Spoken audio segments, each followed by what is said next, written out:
नमस्कार, श्री स्वामी समर्थ सर्वांना. कशा आहात तुम्ही सर्वजण? मी पण मस्त आहे आणि तुम्हा सर्वांचे स्वागत आहे आपल्या नवीन रेसिपीमध्ये. तर लहानपणापासून ना आपलं प्रत्येकाचा कोणता ना कोणता पदार्थ आवडीचा असतो आणि त्या पदार्थाबरोबर आपली आठवण जोडलेली असते. तर हीच रेसिपी तशीच आहे, की माझ्या लहानपणीची आठवण म्हणून. लहानपणी काय असायचं माहिती आहे का? अंगणवाडीमध्ये ना शाळेमध्ये वेगवेगळा खाऊ बनवला जायचा.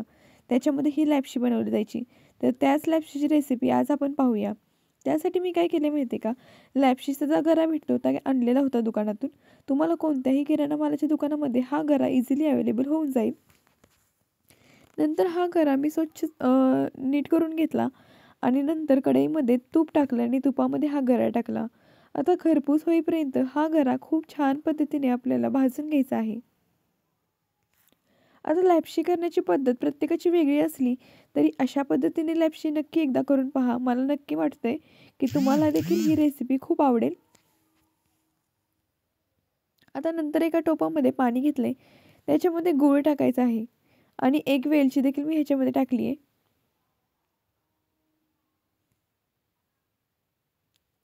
नंतर कढईमध्ये जो गरा भाजून घेतला होता, त्याच्यामध्ये आपण गुळाचं आणि जे वेलचीचे पाणी तयार केलेलं होतं, ते ह्याच्यामध्ये टाकायचं आहे.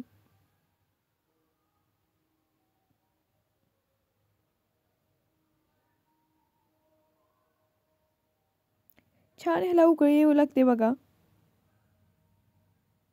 ह्याला सतत असं मिक्स करत राहायचंय, जेणेकरून आपली लॅप्सी जी आहे ती खाली लागत नाही.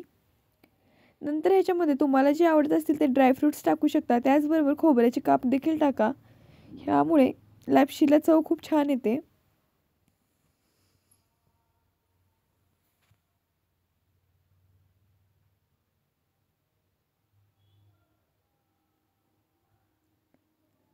बघू शकता लॅप्सी आपली हळूहळू शिजत आहे. आता ही आपण कशी चेक करायची? आपला भात आपण कसं चेक करतो त्या पद्धतीने चेक करायचा आहे. तर अशा पद्धतीने आपली लॅप्सी तयार झालेली आहे. खूप पौष्टिक आणि चांगली लागते ही लॅप्सी. तुम्ही देखील नक्की ट्राय करा.